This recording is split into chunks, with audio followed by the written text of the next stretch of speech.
All right, we got it. Okay. Yeah, appreciate everyone being on the call here tonight. The reason for the webinars, is we're just trying to educate our members as much as you can, give you guys as many tools as we can. And last year, we started out with the financial side and Dave Pratt, and then we've just kind of moved into, some of the marketing side, some of the, the cuts of meat. So we're just trying to give you guys a little bit of everything you can do to be successful and to make this the breed as successful as we can. And so the great addition to this tonight is this genetics and bloodlines of the foundational red Devons. So I just really appreciate having Jeremy and Jerry and Vic and Steve. It's been quite the collaborative effort, and just really appreciate you guys being on. It is a challenge sometimes with these with this format. I mean, Zoom is pretty friendly, but it has its plus and minuses. So I just appreciate everyone bearing with us as we get things figured out, and got a great show for you here tonight. So I'm just going to go ahead and lead us into prayer, and then we'll move to Jeremy, who's going to be moderating this event tonight with Jerry and Vic. So I appreciate that. Dear Lord, we're grateful for the speakers we have here tonight. Lord, we're just grateful for all the years of knowledge and all the information that they're willing to share with our membership to help make us as successful as we each can. Lord, we're grateful for our membership, our board of directors, as we try to move into a good community here, as we try to grow and continue to learn and make this breed the best that we can with the knowledge that we're given. Lord, we're thankful for the cattle that we raise. We're thankful for the communities that support us and support our mission to help supply a healthier cut of meat and as an option. Lord, we just ask that you open our minds and our hearts as we learn lessons that God has already given and taught future generations, Lord. And we just ask that you help us to digest that information and make the best decisions possible. Lord, we just thank you for a wonderful day. Thank you for the attendance, the attendees, and all the support. We pray in Jesus' name, amen. Okay, Jeremy, if you want to kick things off, appreciate you guys getting things going here. Yes, absolutely. Thank you, everybody, and thank you to my dad, Jerry, and Vic for joining us. I want to introduce both of these guys properly. Their commitment to this breed of Devons is really unparalleled. My father got his first Devons in the 1950s from my grandfather as a show animal, and they fell in love with the breed and eventually went from crossbreeding with Devons to pure blood breeding with Devons. Been the president of the organization countless times, has organized World Devon Congress, has imported, exported, and judged around the world, and has been obviously a mentor to me, and really got Lakota Ranch, Effingham Plantation on the map in the Devon world. And Vic's resume is certainly a grand one as well. Vic's family has run Devons in Australia since the 1840s, going back using animals for their original triple purpose of meat, milk, and draft. Vic has spent most of his life doing artificial breeding and running an artificial breeding service. Set up the Devon Hereford cross trial in Australia, established the Palinga herd, and now Vic's Devons, and has been breeding Devons for 35 years. And when I get an international bloodline question or concern, or somebody wants to import something into this country, Vic is regularly the first person that I reach out to. Both these men are incredible students of the breed and of the breeders in the history. And that leads me into what we're going to discuss tonight. We want to talk about foundation genetics. And I've asked both of these men to go slow and spend a lot of time. I don't plan on leaving the 60s tonight. I want to talk about the 50s and the 60s and the foundation genetics for the modern Australia and United States Devon herds. And so I'll ask the first question to my father. We've had a little bit of discussion, as AJ and Steve said, back and forth about how this would go. And Dad, you made a real good point about what was going on in the 50s and 60s in the beef industry, and how did that impact the decisions that breeders made as to the type of animals that they wanted to breed and the type of animals that were being imported into the country versus the other major breeds out there. Thank you, Jeremy. And thank you for moderating this. I know many of you were not around in the 40s and 50s, but I was. And the beef industry took a dramatic change. So I'd like to share that information with you first to sort of set the field for what was happening. Prior to 1950, there was no such thing as a feedlot. All cattle were grass finished because we didn't have grain to finish cattle with. With the evolution of new technology, with big tractors and equipment and the mass production of grain, all of a sudden we could feed grain to cattle. So now it changed the whole equation. No longer did you need to select cattle that could produce a very favorable carcass off of grass. You could feed them high energy grains. And I would tell you, even in the 60s, I sent truckloads of cattle to the Midwest to be grain finished. And the typical time would be 140 days they'd be on grain, get them fat enough to make an acceptable carcass. The thing I learned from that experience was that Devon cattle were too efficient on grain. My cattle would go to the feedlot in 90 days, they'd have 4/10 of an inch of back fat, and the feed yard would say, well, they're ready to be killed. And they said, this doesn't work for you though, because it only costs 23 cents a pound to gain weight on them. And you make more money if your cattle don't get fat so fast. We'd prefer to have cattle that are a little slower. And so I stopped sending cattle to the feedlots because it was not making me money.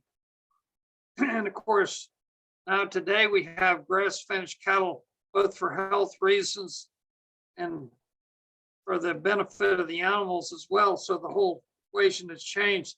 But if you look back to cattle breeds that existed when we didn't have feedlots to finish cattle, you see that the Devon breed, which goes back 400 years in our country and even further back in Great Britain, they became known as the supreme breed on grass because they could produce a very favorable carcass with appropriate amounts of fat cover just on grass. And they continue because the breed has not been modified over the years. They continue to be able to do that. They're the best breed by far on grass alone.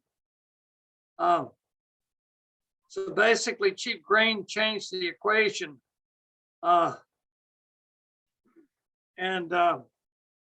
What I also learned was when I did some embryo work with my Devon cattle, I put embryos in Holstein cattle. And then I brought them back to our farm, put them out on fescue pasture. And you think, well, if you put them on a Holstein cattle, those calves should really take off with all the milk they're going to get from those dairy cattle. That didn't work because you can't put Holstein cattle out on fescue and expect them to produce the kind of milk they will when you give them grain. So I learned that I couldn't use Holstein cattle for recips. But through the years, we've continued to look for those cattle that really are going to perform well on grass alone. That's been one of our most important selection criteria with the Devon breed.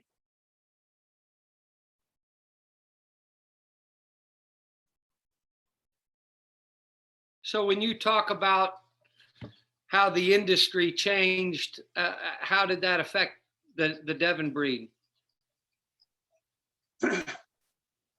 Well, to be honest with you, I think you have to realize that efficient cattle, Devons were too efficient at getting fat in the feed yard, but they also, smart people realized that efficient cattle included the female side of the breed. You know, you needed females that would stay in good condition only on poor quality grass and continue to breed every year and produce a calf and then grow that calf just on grass alone. So realistically, you know, if you wanted to keep the cattle all the way through the process, you want cattle that were efficient on grass alone. And I think we continue to look for bulls that would do that. So I think when you look at some of the bulls we're going to look at today, you'll see just that. You'll see cattle that aren't these big horsey looking animals. They're cattle with a lot of meat and muscle in them. So Vic, would you mirror that comment? What did you see in Australia during that time that feedlots were becoming prominent? As Dad was saying, the Devon breed wasn't changed as much here as the other breeds. They didn't chase that feedlot craze. What happened to the Devon industry in Australia with the introduction of feedlot systems? Well, the similar thing has happened in your country, except that we were about 20 years behind your country. But feedlotting really didn't get going until about the 1970s and increased beyond that. And so it really got into full swing in the late 1980s, 1990s. Prior to the 1970s, all fat cattle in Australia were grass-fed. The heavier bullocks was what was put into the marketplace. Probably one of the bigger changes was when your country and particularly Europe got mad cow disease, because that then made England move to slaughtering younger animals, and Australia followed suit because that suited the feedlot industry, because the feedlot industry likes to produce animals that are finished and marketed before they, but no longer than 2 tooth. Where prior to that, a 4 or 6 tooth fat bullock was considered great eating. But now it's considered by the marketplace as being taboo, that older animals aren't such good eating. But as we all know, mature animals have a different flavour, a stronger flavour, but they certainly eat extremely well. So the Devons, again, because, as Jerry said, the ability to finish animals with Devons just doesn't fit the feedlot industry, because in Australia, most of them are feeding for around 90 to 120 days. And if we put Devons in there, they're finished in 60 to 70 days. So that means if they're trying to fit them into a batch of cattle that are mixed breeds, the Devons are loading some extra kilos of fat in the last 20 days and less efficient because it takes a lot of energy to put fat. So the Devons then slaughter as being over fat, and the industry says, well, they're too fat. We've most of the Devon breeders in Australia so that have sort of stuck with the ones that finish their cattle on grass.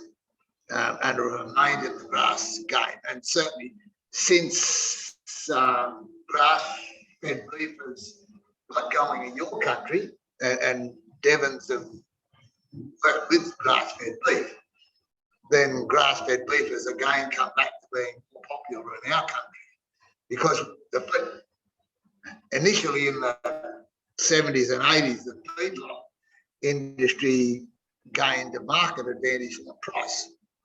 They managed to negotiate with the supermarkets the price of what we could get for grass-fed beef. That in the last few years has changed around, and grass-fed beef is bringing a slightly higher price than grain-fed beef. So the difficulty, of course, is that some of our areas, like some of your areas, it's more difficult to finish animals on grass than in other areas, just because of our climate, and particularly when we go through periods of drought.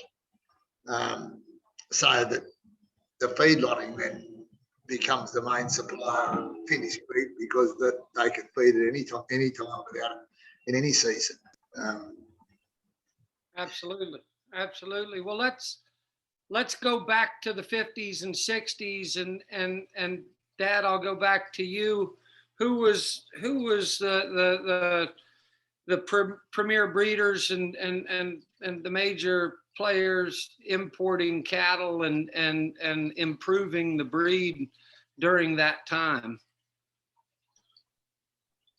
Well, clearly the leader in the 60s, I believe, was Pete Bostic. He had two plantations, the Fog Bluff Plantation and the Tomatley Plantation, both in South Carolina. And Pete Bostic was an eclectic sort of individual. He was big into polo playing, and he frequently traveled to Great Britain, became involved with a lot of the Brits in his polo life. And in fact, one of the biggest Devon herds in the country was an operation called Wymont Plantation. It was actually Wymont Ranch. It was half in Wyoming and half in Montana. And they raised and trained all the polo ponies for the US polo team. We had a polo team that would go to Great Britain and compete against the Brits in polo. And Pete Bostic was one of those involved very heavily with that. Well, his connections with the British is what got him very interested in the British cattle world. And of course, back in those days, he visited many of the premier Devon breeders in Great Britain and became very interested. And he imported, I know at one time he imported over a period of a couple of years, not only 4 premier bulls that we use in this country, but also a dozen females that he imported as well. So Pete Bostic is the one I would think, and among the bulls that he brought in were the Pothridge President bull, a remarkable bull, and the Peverstone Pretender bull. Here's Pothridge President. And he became one of 5 or 6 bulls that became what's called a certified meat sire. And another one is up there in the picture to your left, the imported Pothridge President bull, who was the first certified meat sire in Devon breed. Those 2 bulls. Tell us what that means. What is a certified meat sire, and how do you become certified? The way you become certified is you have to send 30 progenies to be killed and the carcass evaluated. The carcasses have to all grade choice to become a certified meat sire. And so you have to breed your bull to 30 animals, and you can crossbreed them. And I think that's what they usually did, was crossbreed them to other breeds. But then that sire had to produce carcasses that were really the kind of carcass we want. I must tell you, I don't honestly know for sure that was a grass finished only process. I suspect they may have fed some grain in the test, but I don't know the details of the test. But these were two of the very early bulls, and they were both imported from Great Britain and went on to become certified meat sires. And I think you can look, as you look at those bulls, even the bull down there coming through, can you go back one? Well, here, any one of those bulls shows you the depth of body, the spring of rib, the covering they have. Look at the covering that bull has. And look at the bull coming through the chute there. A tremendous spring of rib he has. Depth of body, deep muscling going well down the rump. Kind of bulls that you want that are going to produce, you know, the carcasses that we all desire. And so how was the production of the Partridge President bull? How would you rank his, I mean, obviously he was a certified meat sire and he was putting the carcasses on, but what about sons and daughters that stayed into purebred production? How did they do, and what was the common thought about their quality? I think they became most popular in our deep south. We had personal experience with the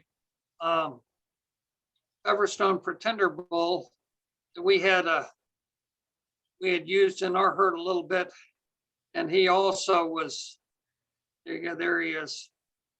He was another English champ, show champ, a certified meat sire, and he really produced thick-made cow, thick from front to back. As you'll notice, all these imported bulls, of course, back in those days were horn bulls. We really, back in those days, used horn bulls. We were just starting to develop the pole lines in the Devon breed at that time. But you got to remember that Devon cattle go back in the United States 400. We have having our 400-year anniversary coming up in 2 years. 400 years since the first Devon cattle were imported to the United States. So these cattle have been around a long time. And, you know, you speak about docility. This was a breed that was used exclusively almost to pull the carriages and cargo across the United States to settle the western part of the country, which only speaks for the docility of the breed. I think we all know that docility is also closely related to tenderness of carcass. Well, while you're on this Everstone Pretender bull, I think there was a Everstone bull of great significance that was imported into Australia around the same time. Vic, do you want to speak to that? Yes, well, on the same background as Jerry was saying, you know, Devons in Australia arrived with the first white settlers that in 1788. And for the early years, there was a number of animals that then early 1800s began to be imported. And some quite large Devon herds developed in that early time. And by the 1950s, there were several Devon herds, like 500 cow, purebred Devon cow, strong, better. The prominent ones were ones we called Zane Hadler, Bulbara, Ban, they were the three of the largest herds by that time. There'd been some even larger ones that had gone by the wayside by then just because of death of owners. And there was a stream of bulls that like coming to the US that from England that also came to Australia, and females. The most prominent herd of bringing in probably the best cattle that fed the Australian purebred industry was the Havila herd. And they brought in 2 cows, 2 heifers in 1903. They bought a bull Kaiserlau Forester, which in the 1920s that bred enormously well, and his progeny got into herds around Australia. And then in the same time as Everstone Pretender came into your country, Peveston Passport, who was by the same side, was brought into our country the way they have was done. His sons were distributed throughout our whole country, and virtually there's hardly a cow in our country that now doesn't relate back to Peveston Passport. And he did the same thing as what Peveston pretended did for your country, added extra meat, extra carcass, strength of body, and improved the breed in all its characteristics. And that's why he was so popular. And both bulls went back to a Partridge ransom. And I think the Partridge name, of course, we've already mentioned Partridge president. So there's certainly a commonality with the influence of both these animals in both of our countries. What I'll ask you again, Vic, the same question I asked Ed. What was the legacy? I mean, obviously, as you said, these genetics remain in about every herd in Australia. But was there were they too efficient? Were they too small? Were they too light of milking? Did they need any improvement at all, or what was the overall feeling about the obviously genetic value is there, but in terms of performance? Australians tend to follow fads and fashions, and particularly from that climate. And around that 1950s, there was only about the only breeds of cattle in Australia were either British breeds or Brahman breeds that come from India. But by the 1970s into the 1980s, the same as in your country, there was a lot of European genetics came to our country. And that began a craze of crossbreeding and crossbreeding breeds together. Prior to that, the Devons were commonly, by commercial breeders in Australia, were commonly crossed with shorthorns to improve the forageability of the shorthorn cattle and allow them to get through droughts better than shorthorn cattle. Because in the serious droughts we have in this country, a breeder might lose all his shorthorn bulls, but only one or two of his Devon bulls because of their capacity and their strength and foraging ability. Since that time, though, since with the grass, it comes to the grass thing, when Jerry spoke of the certified beef thing, it didn't quite take off here in Australia until more recently we developed our MSA grading as Meat Standard Australia meat grading system. And that covers grain-fed as well as grass-fed beef, but it demands even fat cover over the carcass. It demands the meat to be provided, to be not dark cut. And those are two of them. Those are two of the main characteristics.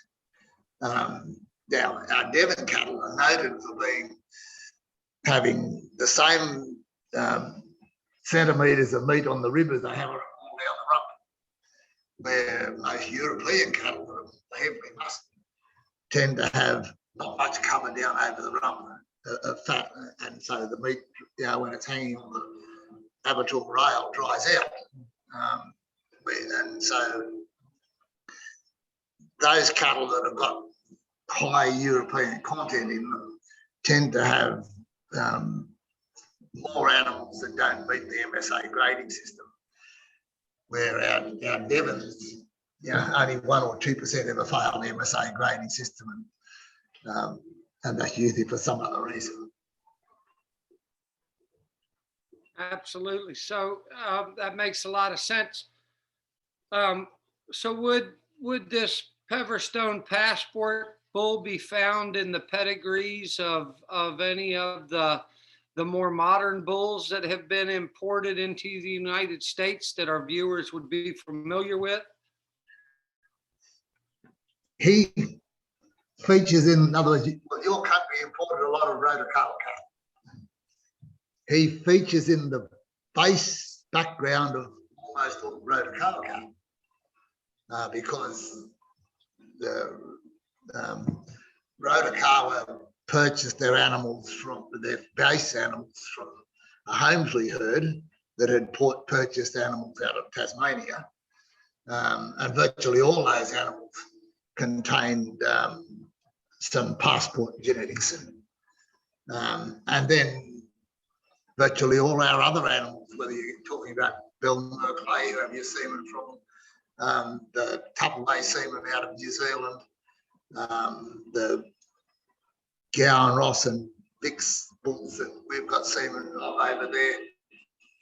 They very much all have some content of Pottery's Master.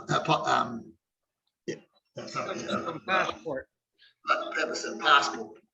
The New Zealanders have got when you spoke about Pottery's masterpiece, the third was in a later generation, but he was quite popular in New Zealand, and most of his genetics is in the Rhodocala cattle as well. And which bull was that? Pottery's masterpiece, the third. Masterpiece was used heavily in New Zealand. I did not realize that. He was used in semen. He was used here in Australia too, but he was used more heavily in New Zealand. And you'll see then, if you look back in the pedigrees of Rhodocala cattle, he's pretty well in every animal that they've got. Because one of the Rhodocala's main herd size was a bull called Dean Peace that was by Pottery's masterpiece. And from what I see of the masterpiece cattle, they were very much the same style of cattle as Pottery's president that went into your country.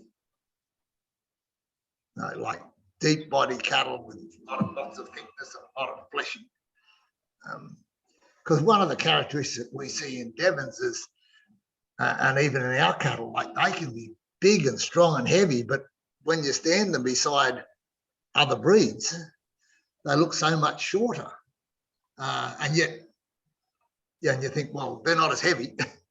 But when you put them over the scale, because of their depth of fleshing and their depth of cover and their spring of rib, they're deceivingly heavier than what than what most people ever think, and will outweigh those bigger, taller animals.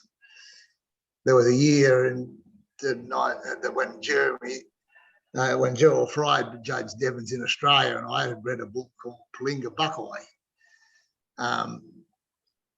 Gerald measured that bull over, and he claimed that he had the largest heart girth of any bull he had measured anywhere in the world, and he was the heaviest bull at the showground at that time, and yet he didn't look to be the heaviest bull because he was the tiniest bull. legs. Excellent.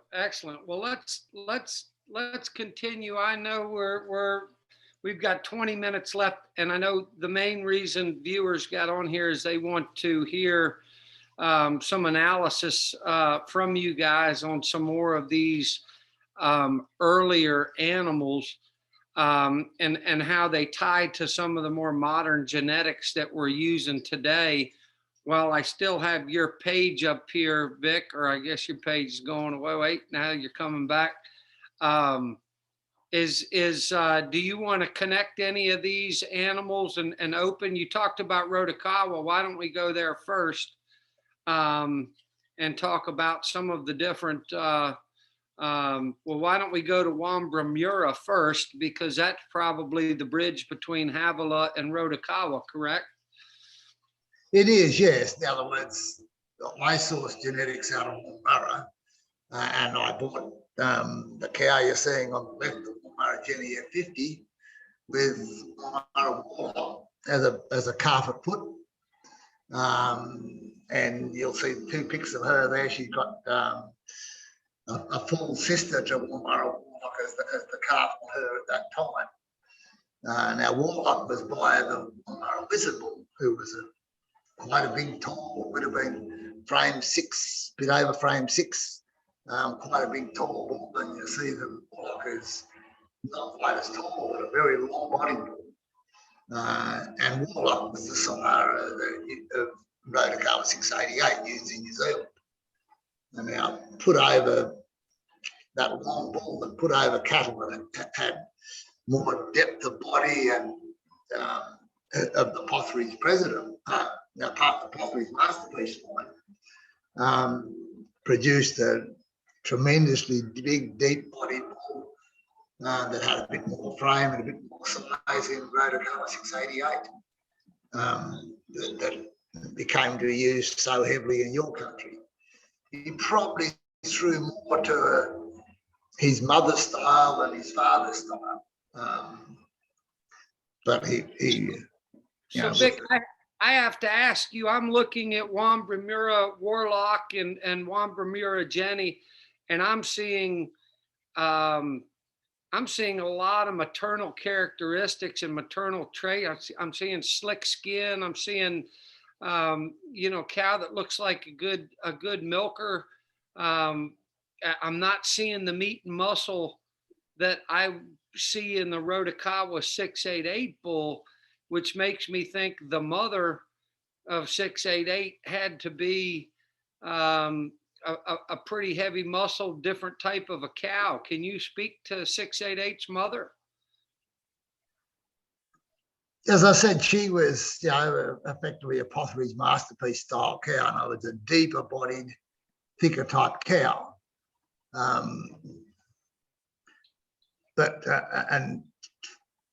But as you can see, the pickies here of 688, like he was, they're taken as when he was a 5-year-old, and then the one on the right when he was taken as a 12-year-old.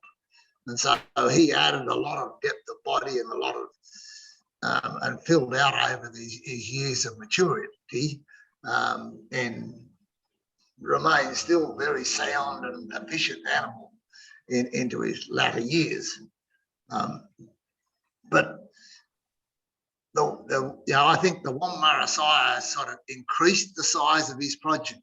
In other words, he added a bit more strength, and he did then add fertility. In other words, I suppose I selected Devon cows early on because I saw one of the problems in the Devon cows in this country. There was a number that had larger teats, and calves had trouble getting on. So I selected animals that had really good udders, and the Wambremura herd had really concentrated having on cows that were very efficient milkers and very tidy teats and very tidy udders. And you'll notice the Warlock's mother was a very tidy uddered cow and a very efficient feminine type cow. And Warlock's sister, the Jenny M56, was also the same sort of cow and bred that sort of animal, because it was then fairly easy to have that sort of animal and to add animals that had the heavier fleshing on the heavier, whether you put that sort of animal back over the mother of 688 to produce that sort of bull that 688 turned out to be. And do you think the length of body came from the Wambremura influence as well? It seemed like that's where that bull was really tremendous and similar to 688. That's the other trait that I've concentrated on, in producing body length.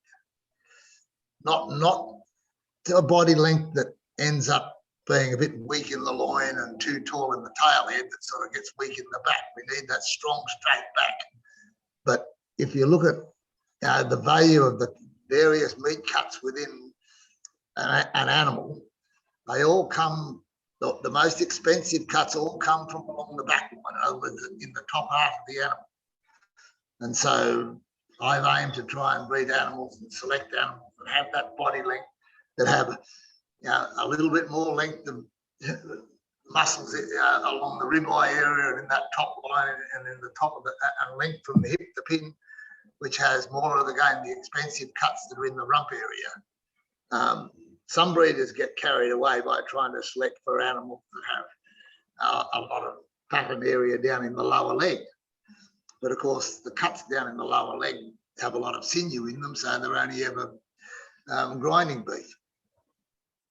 So that, so the aim that I sort of try to look for in cattle is cattle that have got plenty of body length and plenty of length from the hip bone to the pin bone, so they've got quite a long pelvis and a lot of area to put the highest quality meat cuts on the top of their body. Well, Wambremura Jenny certainly displays that. I mean, from hooks to pins, that's as good looking a female as I've seen. She's really, really special there. Let's move back to Dad. Let's go back to some of the other old American Foundation genetics.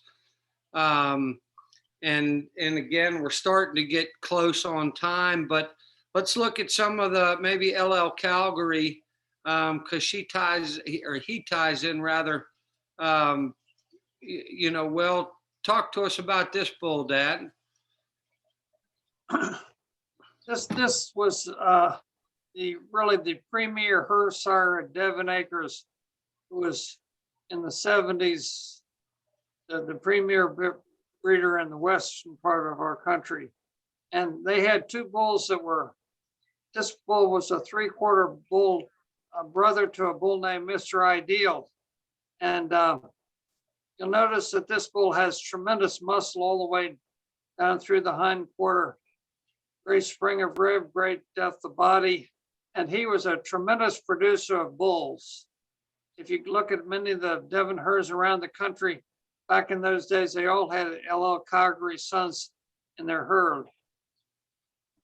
The other thing you'll notice is that he was a pole bull.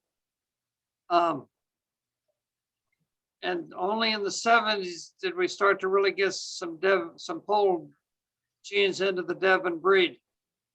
But Ron Anderson and Tom Harrison. Tom Harrison used to always say that Calgary produced the best bulls that they had in there. They would sell 100 bulls a year in a sale every year. And they always said that the best bulls always were LL Calgary sons. Mr. Ideal was a bigger bull, but did not produce the meat and muscle that this bull produced.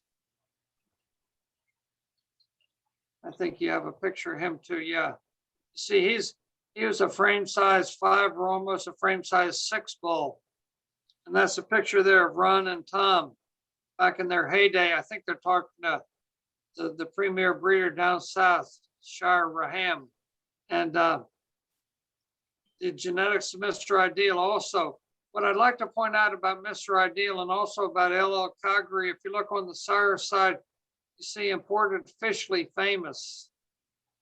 This Fishley herd in Great Britain. Andre Matisiak in Great Britain had 2 herds of bulls. He had Fishley herd, and he had the I'm blocking right now, Jeremy. I'm sorry, that's my almost 80 years of age. The Guardsman line. And when Fred Wyville, who was a Devon breeder in Maryland, and I traveled to Great Britain to try to enhance our Devon herds back in the 70s. And I imported a bull that was, out of the fish. Well, mine was out of the Guardsman line. And Fred Wyville was a little smarter than I was. He bought a premier son of Fishley Famous and brought him over here. And you might have a picture of him, which became ultimately the sire of our premier bull. You're talking about Fishley Fieldsman the 8th? Yes. And he was the sire of, you can see the meat and muscle in that bull. He was the supreme champion of all breeds in Great Britain. In the premier show in Great Britain, after they judged each breed independently, then they picked the best bull of all breeds and named him supreme champion in 1975 at the Royal National Show. This bull was the supreme champion of all bulls. His sire was the supreme champion of all bulls, correct? I'm sorry, that's right. And And he's also shows up in the pedigree of the Cutcomb Jaunty bull, isn't that right, Vic? That's true, yes. And if you've got the pics of the couple of sons of Cutcomb Jaunty that I had, one the Woodlands Regis bull in New Zealand, and the other one was the Walker's bull there, which was the bull, a picky that I took at Bill Walker's herd when we were there a few years ago for a talk. And he's by Cutcomb Jaunty out of Tilbrook cash tiller embryos that were imported from New Zealand. And then you've got the Lupton bull in there as well. But notice the carcass on the Woodlands bull, that was the meat in his top one, the meat down the rump, and the same sort of thing in Bill Walker's bull. This isn't quite the same body order, but they've still got that characteristics of strong style, like the father of Jaunty, and you can see that meat that you saw in the previous pics back into the Lupton bulls, that breeding bulls of a standard type characteristic. Bulls in my mind that are probably a little bit shorter in body length than I like them to be, but have got all the body depth, and that's where using bulls like the Wongamurra bull or other bulls that are longer body bulls will, over the daughters of these Cutcomb Jaunty type cattle, will just add an extra, a little bit more size, a little bit more length, but have the same finishing ability as the early maturing cattle that aren't quite as long in the body. And that the Walker's bull, for those of you on, is a bull named Highwayman that they're still using. I'm not sure whether at this point he's at Walker's in South Carolina or here in Virginia at Thistle Hill, David Shoemaker's place. Yeah, solid production. And then the Sir Lufton bull there, I think is still in production up at Steve Montgomery's. And has produced some pretty good calves at different places around the country as well. I see Carolyn Matthews is typing in that Highwayman is still there at Thistle Hill, working and settling cows. Well, let's go back. We're about 5 minutes from the end. Not that we can't run a few minutes over, but Vic, while I still have you, and obviously we're not going to get to all these animals today, our hope is to come back and do another 1 or 2 or 3 of these things, as long as we can convince Vic and Dad to do it. But before we wrap up, is there something else on the page, Vic, that you'd like to get into and look at that ties in with what we've talked about? Or just some ending comments? The thing I'd probably mention just about Cutcomb Jaunty, and particularly his daughters that were more prolific in New Zealand than in Australia, they were outstanding milkers. I noticed David here says an interest in Tilbrook Sunset. We use Tilbrook Sunset a little bit. He was used across a number of New Zealand herds. Left strong cattle with good muscling and good carcass, but they lacked the milk of the Jaunties. If you looked on our breed plan data that we use for performance reporting in Australia, Cutcomb Jaunties at +8, well above breed average. Tilbrook Sunset is about a -3 or 4 for milk. So he's significantly below breed average. You can see from the pics there of the Woodlands daughters in New Zealand, they're nice times, nice body, plenty of good meat in them, and the Coyote bull from Iska is going to really well muscle bull. the daughters have got nice udders, nice teats, but they're fairly small udders. And he wasn't a great bull to add milk. I think if you're going to produce good finished calf, we like to at least have breed average or better for our milk production. What about the size of the calves? A couple of those daughters look to have some leg to them. Maybe it's just the age at which the pictures were taken. But what about the size of the Tilbrook Sunset progeny? Oh, we classed them about breed average. I'll breed that. Yeah, they weren't ostrich cattle, but they were good meaty cattle. And he did a good job for carcasses, as I could see. Just it wasn't as good a maternal sire as other bulls, and certainly not as good a maternal sire as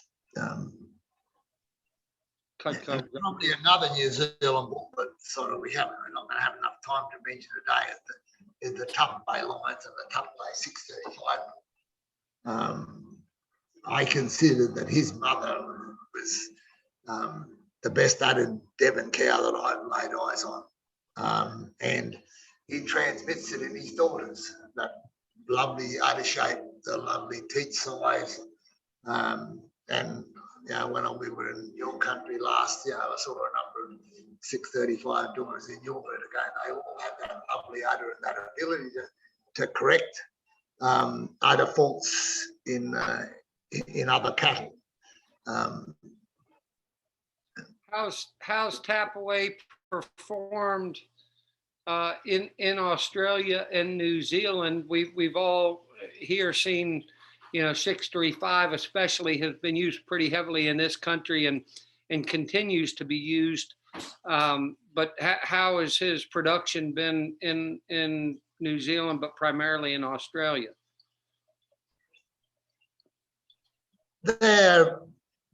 In other words, they're not extreme growth cattle, they're moderate growth cattle that add strength of body. You might have the pics there of his father and his mother, and they're that big. This is 635. That's him when I first saw him as a 14-month-old calf. This is his sire, Tapaway 477, and you can see in 477 the power and the strength of 477. Now the pickies that very similar in style to those Postridge books, the President book, that sort of thing that you put on the screen earlier. That same style of heavy meat, heavy muscled animal that got plenty of space between the legs. And the other thing is the longevity. If you look at the pics that I had of 635, he's still going in New Zealand siring calves as a 14-year-old, a sound bull at 14-year-old. If we compare the longevity of, say, the Angus breed to Devons, the record in Australia is that an Angus bull lasts 2.3 seasons, the average Angus bull. Now, our Devon bulls last 5 or more seasons, and ones like 635 or 688, they're going into their teenage years, and a number of our sires go into their teenage years as sound working bulls, still fertile. And if you look back through the pedigrees of a lot of the animals, back behind one of our bulls, there's a bull called a passport bull that traces to the Peveston passport bull, and the pic I submitted of him, he worked until he was 18. Those strength and longevity characteristics to me are valuable in having cows that then last into their close to teenage years and still producing cattle in teenage years, and still be sound in the udder and working cattle. Before we move past 635, tell me a bit about his feet and legs. He's awful you know, almost a little bit post-legged in the top picture and the bottom leg picture. I'm used to seeing a little bit more a bend to the leg in Devon cattle, which of course has been a knock on the breed by some people. But he seems very, very straight in his leg. How obviously he's lasted 14 years, so his feet and legs have held up. But can you speak to the conformation of the bull in terms of feet and legs? I think that the photograph is a little bit, in other words, he wasn't post-legged. The photograph I took the photograph when he was 14 months at the Tupperway farm. And I like taking a photograph of a bull with his leg that's closest to the camera as being, you know, straight down to the ground, which, you know, tends to make it look a little bit straighter than what but yeah, he's, and probably again, the photograph of him there when he's a 2-year-old, the height, the rear leg closest to the camera is sort of straight down to the ground. But he stood up on platewards, square feet, and had really good feet shape, but still had enough set to the leg that, you know, he had never broken down. Because straight posty leg cattle do break down when they're trying to serve cows. Absolutely. They certainly won't last 14 years breeding females on that kind of terrain. Well, let's go back to, thank you so much, Vic. Let's go back and give Dad one more chance. We're already 5 minutes over here, but Dad, I'll give you one more chance. You got a lot of different names up there on the screen. Is there one other blurb that you'd like AJ to click on and get into before we wrap up? I noticed, Jeremy, at the bottom of my screen that there's a number of questions that have come in. We need to address those questions. We can sure do that. I don't see them, but if you can see them, I would say absolutely go ahead and answer them. Well, at the bottom it says chat and it has a number 8 by it. Can you open that? I don't know whether I can. I don't think I can open that. Let me see. Okay. Okay. First question was, did LL I think it's LL Calgary come from Canada? The answer is no, I don't believe he did, as far as I know. There's another question that I think Vic answered. It says, I'd be interested to hear about Tilbrook Sunset. I think we answered that one. I saw that question. That's why I answered it. Then the question came in, what was the size of these bulls? And Vic, I'll answer from our country, and then maybe you can respond to that one. We've had Devon bulls that have been up to frame size 6, but I would say most of our best bulls have been frame size probably 2 and 3 and 4 bulls. Vic, would you comment on your bulls? I know that you had one that was enormous. Well, most of the bulls in Australia pre-1990 or pre the 1980s was around frame 4s. The biggest and most powerful bulls were touching the frame 6, but more like frame 4 and frame 5. Since that time, the better bulls have been frame 6 or frame 6.5. And that seems to be the top of our breeders at frame 6.5. So our bulls that our breeders like the most are the ones that are around frame 5 and frame 6. And is that for finishing on grass, Vic? Yes. Because yes. in this country, I would say that the popular opinion is that frame 6 is too big to finish on grass.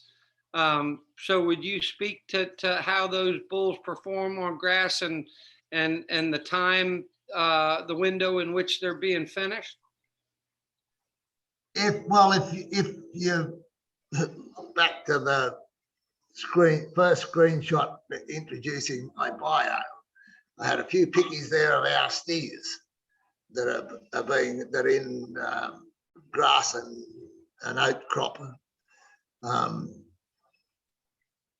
And the steers there at the bottom there, you know, about ready, and that's the type of steers that for grass fed that our industry likes. So there's steers that are around 20 to 26 months of age, and off grazing only, they're going to be around that 450 to 500 kilos. In other words, about that 900 to 1,000 pound steers,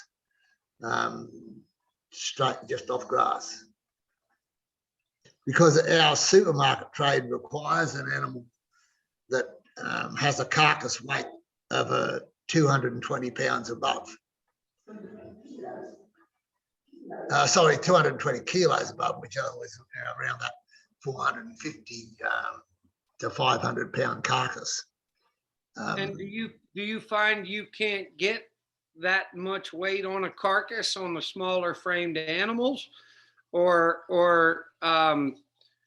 it doesn't make a whole lot of difference? You're just getting more pounds of meat, but you can finish both the 4, 5s, and 6s in the same window. The smaller framed animal, you'll have a percentage of because they are going a little bit slower growing, a little bit early maturing. You'll have a percentage of animals that cut 4 teeth before they make that weight. And our current market is that we'll only get, if an animal here is fat when it's got 4 teeth up, at the present time, it'll only make cow beef price. So that we have to aim for our animals at that weight when they're no more than 2 teeth.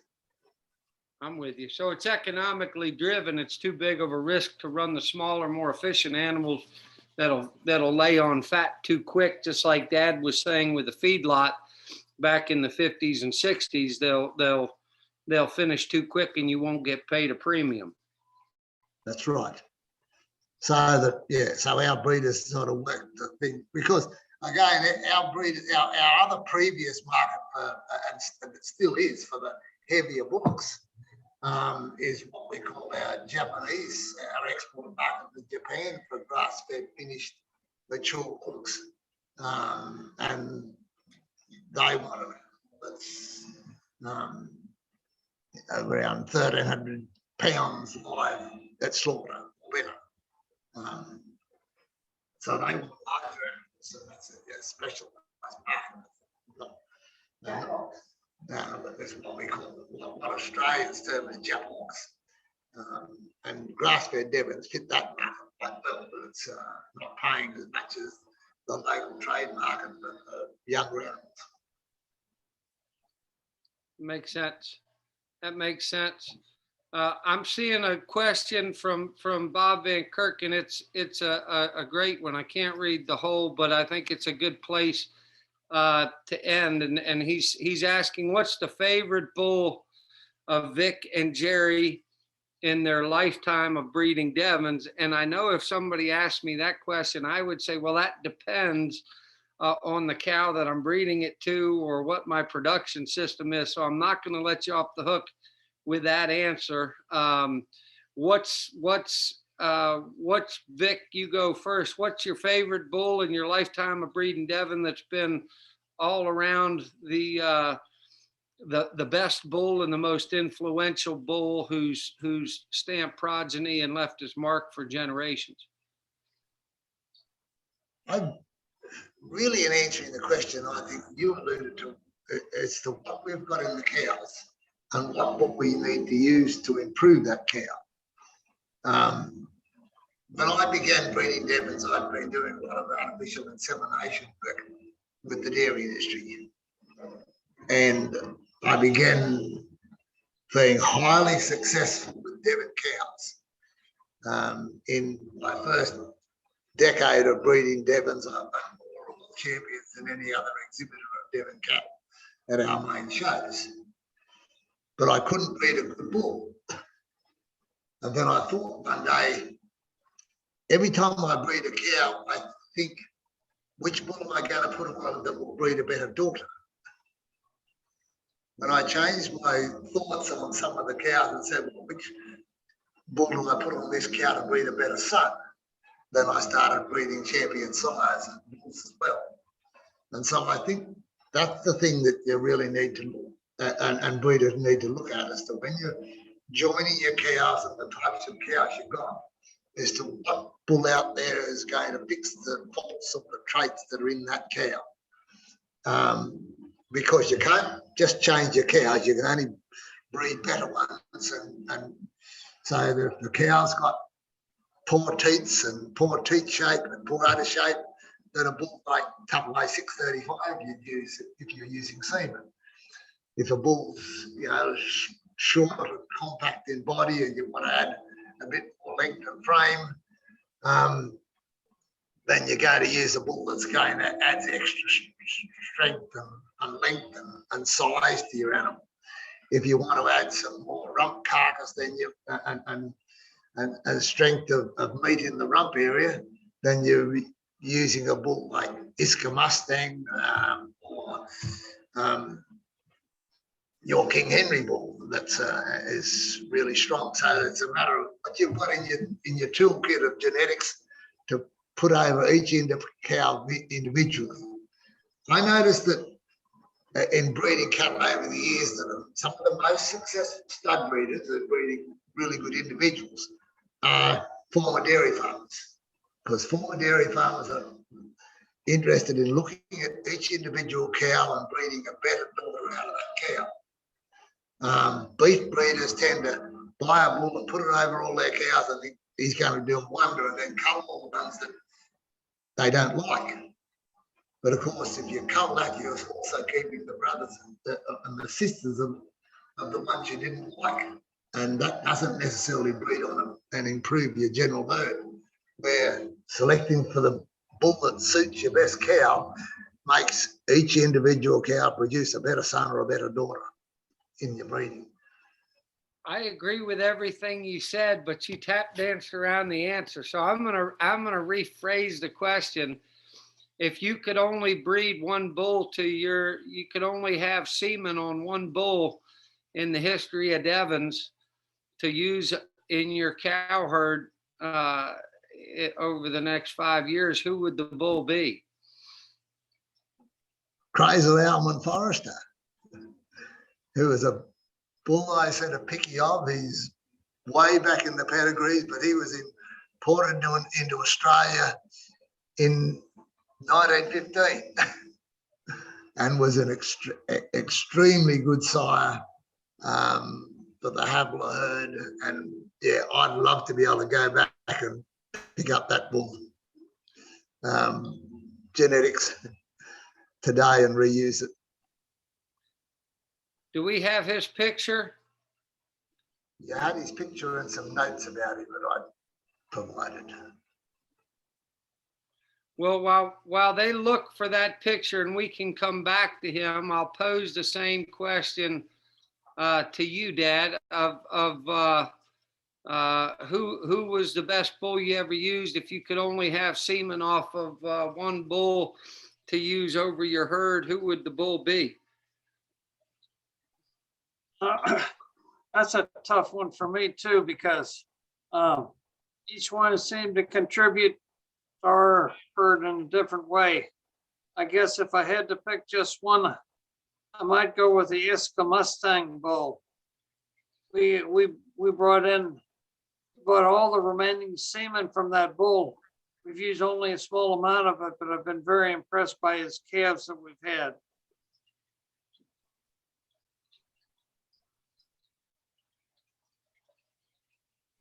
Again, not a big bull, but a very deep muscle bull. Do you want to add anything to Iska Mustang, Vic? I think you probably had more experience with Mustang than anybody. Well, I think I was the one that convinced you to import some semen, which was probably the last semen that was available in New Zealand.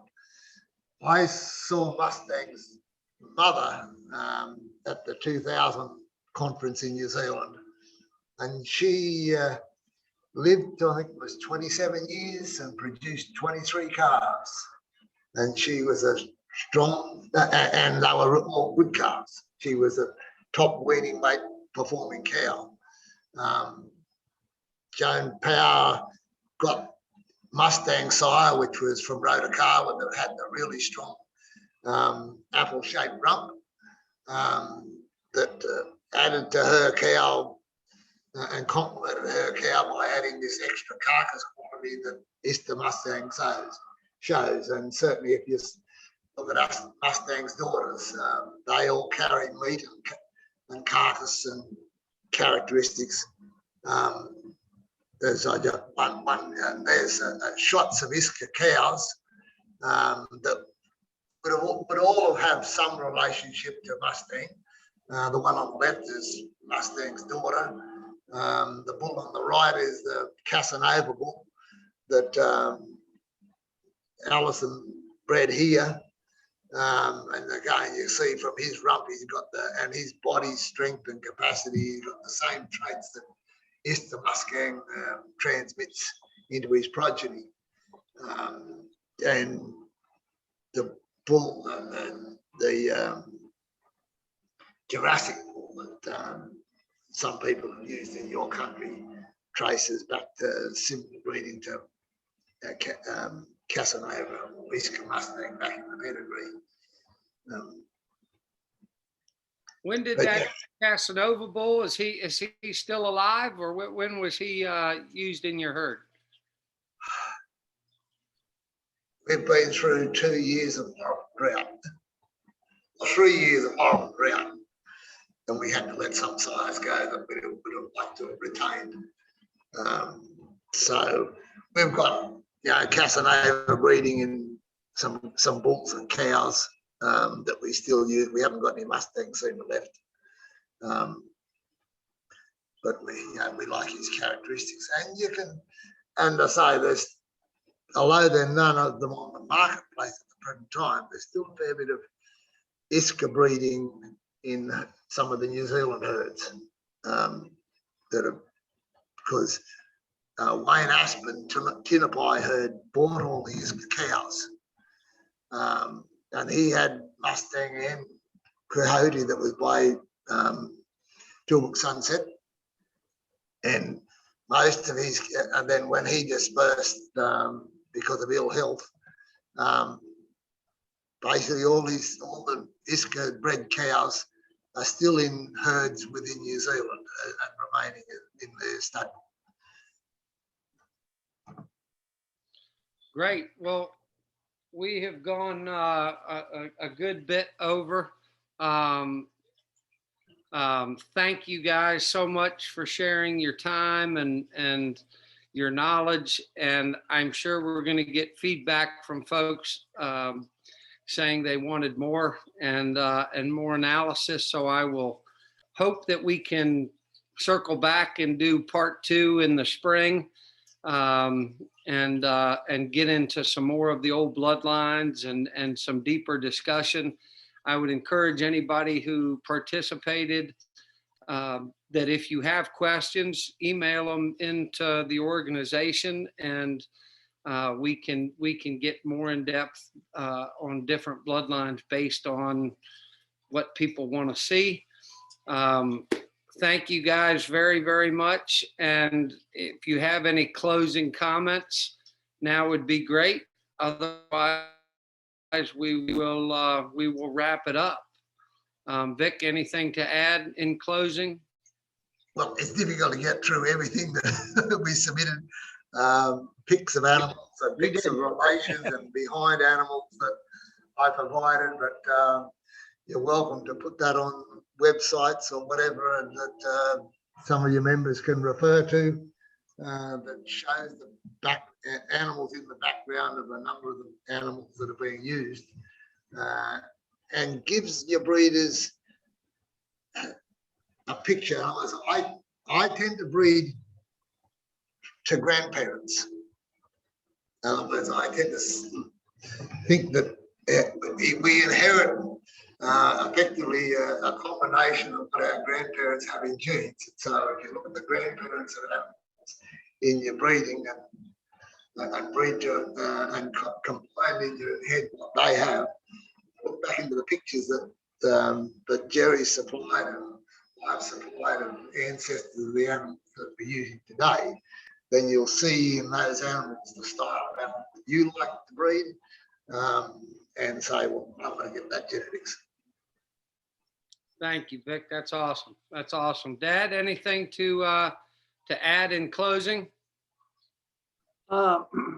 Just to tell everyone how thrilled I am that we've continued with the Devon breed for now close to 60 years. And I have no regrets. Well, thank you so much for your time. And I don't know if Steve or AJ, if you need to say anything in closing, but thank you everybody who participated. Send in your questions, comments, feedback, and yeah, next week I'll be on doing another one, another webinar on young bull selection. There you go, Tuesday, October 26th. So if you're interested in that, tune in, and we'll hope to get Dad and Vic back in a few months and go again. They're circling the 7 p.m. since I had a little confusion tonight. That's Steve probably being a smart aleck, but thank you all. Have a wonderful evening, and we'll hope to see you next week. Good night, everybody. Vic, thank you for all your work. Good night. Thank you. For your work. Jeremy, thanks for keeping it together. It's awesome. Steve, thanks for all your work you did with that PowerPoint, man. That presentation was great, and appreciate everyone's time putting those pictures together. Yeah, you're welcome. All right, we'll see you Tuesday, October 26th. So 2 weeks, right? 2 weeks. 2 weeks. Oh, I have an extra week. Even better. Yeah, I should have been circling this too. I wasn't sure if you could see my cursor, but I was thinking, well, if he can, at least it's a hint.